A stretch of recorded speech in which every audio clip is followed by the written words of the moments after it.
Il partito è nato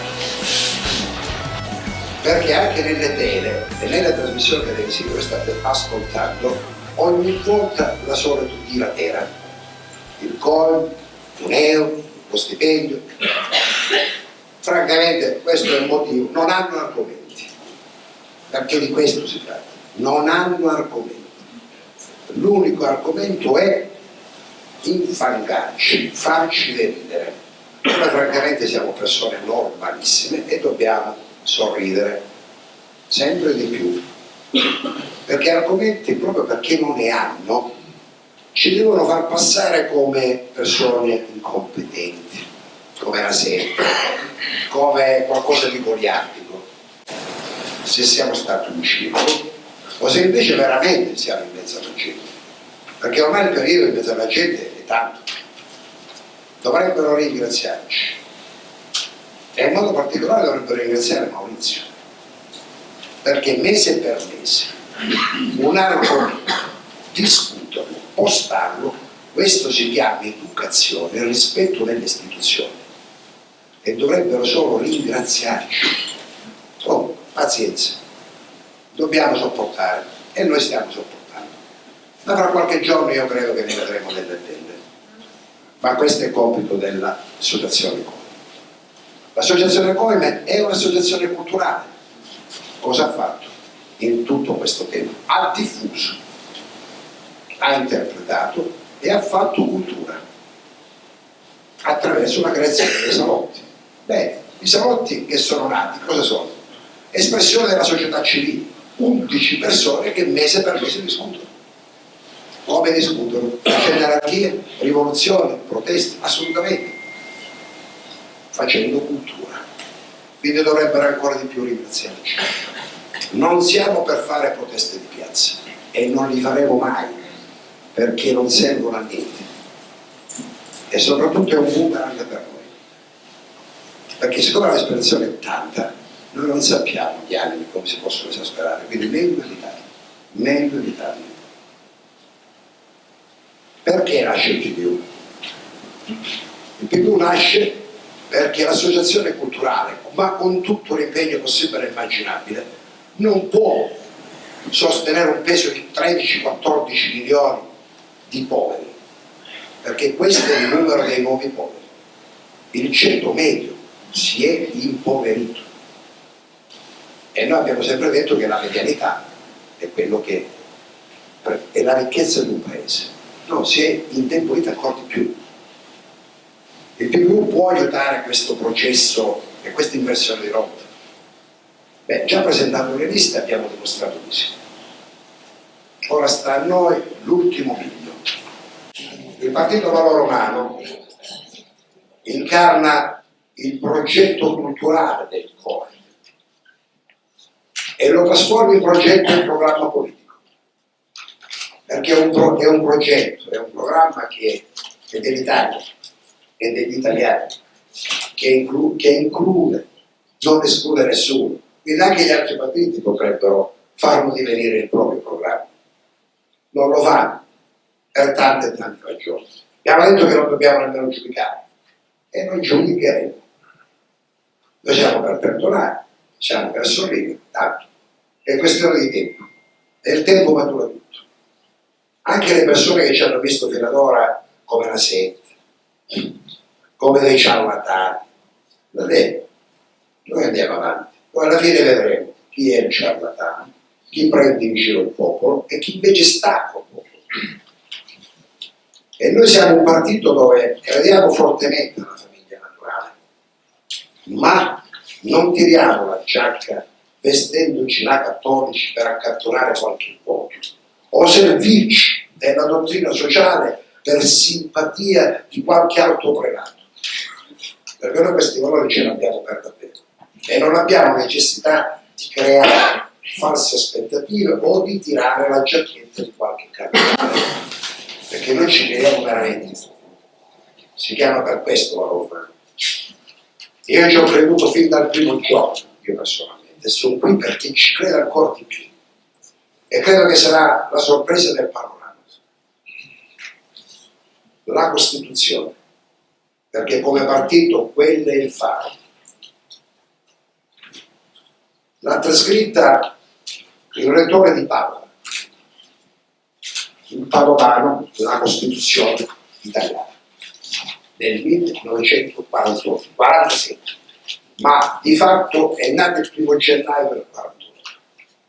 Il rettore dell'Università di Padova, lui l'ha scritto la Costituzione, o meglio, ci erano 75 membri che ci hanno lavorato, anche la singola parola, per non offendere le ideologie degli altri, è stata pesata, ma pesata per te.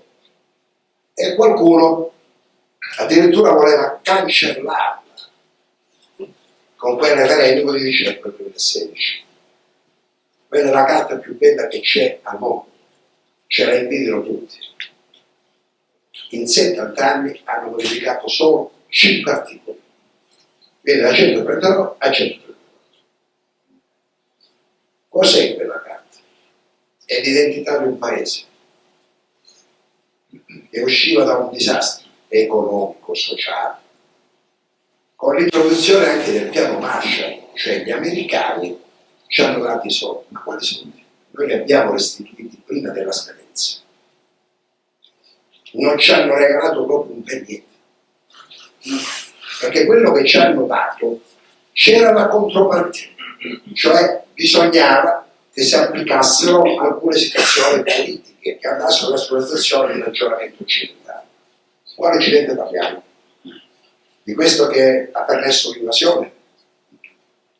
Perché l'invasione, se impone, perché dei rifugiati politici parliamo del 10%, massimo del 15%, ma gli altri sono poveri cristi. Che facciamo? Guerra tra poveri? No.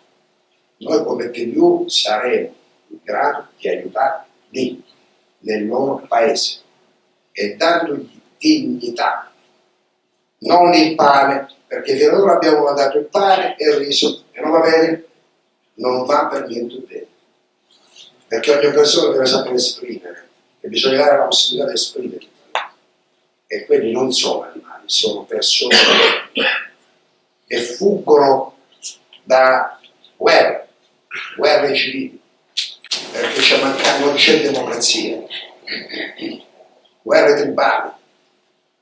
Noi che facciamo? Ragioniamo come gli altri, parliamo alla pancia, diciamo slogan per accattivarci le simpatie, parliamo di insicurezza. E cosa sta facendo questa classe politica che ci rappresenta ormai da tanti anni? Sono tutti responsabili, centro-destra e centro-sinistra, e Dio ci scansi dal Movimento 5 Stelle, perché sono il peggio del peggio. Cioè, ma com'è possibile? Ma questi incarnano la popolazione, la protesta. È solo una protesta. Noi invece stiamo parlando di proposte, stiamo parlando di soluzioni, e lo vogliamo fare stando assieme, condividendo, ragionando assieme, perché la politica manca da tanti anni, e quello che stiamo assistendo da 20 e più anni non è politica, è teatrino, ma è veramente una farsa, e ci stanno prendendo tutti in giro. Noi non dobbiamo offendere, assolutamente, dobbiamo utilizzare un linguaggio con loro come avversari, che non siamo nemici, assolutamente. Noi non abbiamo nemici, noi abbiamo persone che fanno politica, ma che non hanno capito in che situazione si trova il paese. Cioè sono fuori dalla realtà, non frequentano più le strade, non frequentano più le case.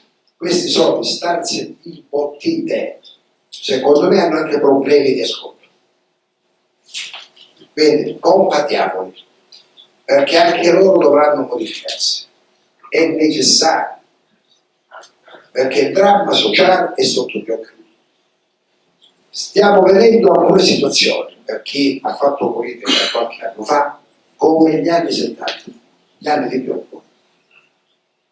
Generazioni, centri sociali, non va bene, non va bene. È un clima che non, francamente, a me non piace, e a noi non piace, perché noi siamo partito, siamo classe dirigente.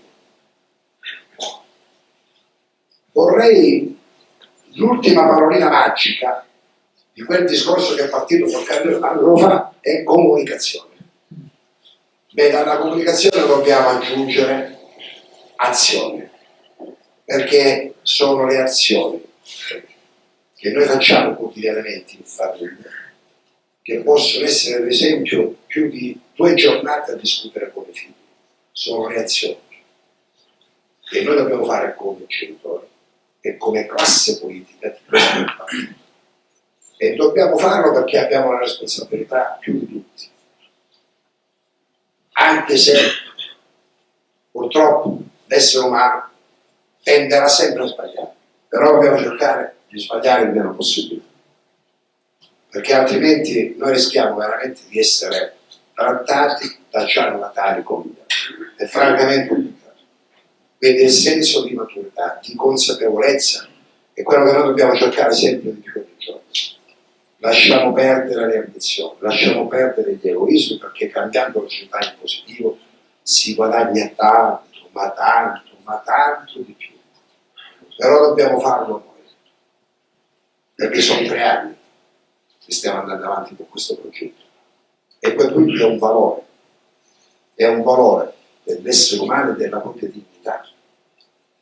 La moneta complementare che parla Galloni, quello si può fare, non c'è nulla di strano, ma non è che servirà nel tempo. Sì, potrà servire 1 anno, 2 anni, in attesa di creare alcune condizioni di sviluppo. E questo è compito della politica. E la politica è assente. Non ci sono piani, manca addirittura un piano sociale. È sparito. Ditemi voi, ai nostri figli, quali momenti sociali di riferimento devono vedere. Non ce l'hanno. E questo è colpa della politica. Parlamento. La nostra Costituzione non ha più potere al Parlamento. È il Parlamento che legifera. Quel referendum famoso è il Consiglio dei Ministri. Cioè il Parlamento deve approvare il referendum. Quando si fa un referendum è sopra i partiti. È una questione di coscienza. Non è di partito, ma è di popolo. Qui è snaturata tutta la politica. Il Parlamento approva solamente decisioni prese in salotti, ma non i nostri, perché se sono i nostri ci sarebbe veramente un'Italia diversa. Sono salotti diversi, anche se li chiamano salotti. Lobby, l'Europa, noi siamo per l'Europa, ma non questa Europa. Noi siamo per l'Europa dei popoli, non per l'Europa della finanza e dei burocrati, perché questi stanno determinando l'agenda politica, non dell'Italia, di tutta Europa. Vogliamo rivedere, perché i nostri padri non era questa Europa che sogniamo, tutt'altro. Qui invece si è costruito da tetto a scegliere. Come si fa a costruire da tetto? Si sono preoccupati dopo il 93, con il crollo dei partiti, hanno avuto libertà. Perché questo è successo nel 93. Hanno eliminato i partiti per non avere ostacoli. E adesso più di un dirigente comincia a ragionare. Togliere i partiti. Cosa hanno fatto in Italia? Non hanno fatto più dialogare, le sezioni sono state chiuse. Quindi i potentati di turno, bene Berlusconi, finanziava, il partito era suo. E lui stabiliva il bene e il cattivo. Ma anche gli altri, non è che sono esenti gli altri. Quando scrivono quel nome Meloni, Salvini, Berlusconi, Renzi, Casini, ma che partito è quello? Qualcuno potrebbe dire, ma quella è un'espressione per scrivere il leader. Ma quali leader? Ma quali leader? Quelli sono capi di partito e scelgono dal primo all'ultimo posto. L'ultima legge poi è il massimo. Parliamo anche del Presidente. Scusate se io vado a flash passando da un argomento all'altro perché non vi voglio presentare. Parlamento, Presidente della Repubblica, questa legge qua è l'ultima scelta, ma quella precedente è stata dichiarata incostituzionale e anche i parlamentari non erano tutti gli effetti dei parlamentari, perché se sono state elette con legge anticostituzionale vuol dire che sono abusivi. Beh, la sentenza l'ha proprio fermata l'attuale Presidente e accetta di fare il Presidente della Repubblica dopo aver firmato quella legge. Cioè, ma di che cosa stiamo parlando? Ma stiamo parlando di interesse personale o di politica? E allora, siccome quello che stiamo assistendo è solo esclusivamente interesse personale, o cambiamo, ma veramente con senso profondo di consapevolezza, altrimenti questo Paese